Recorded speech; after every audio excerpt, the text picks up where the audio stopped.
খুবই জঙ্গল। একটু আগে আমি দেখতে পেলাম একটি সাপ। তারপরেও আমি আপনাদেরকে একটি জিনিস, একটি ফল দেখানোর জন্য নিয়ে যাচ্ছি ফলের গাছের কাছে।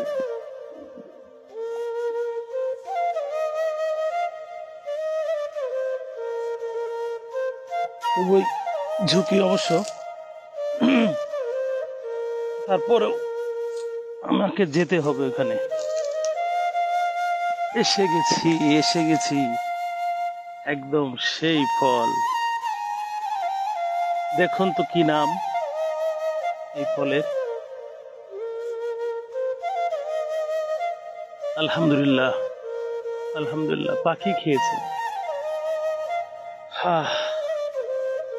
কত সুন্দর, সুবহানাল্লাহ।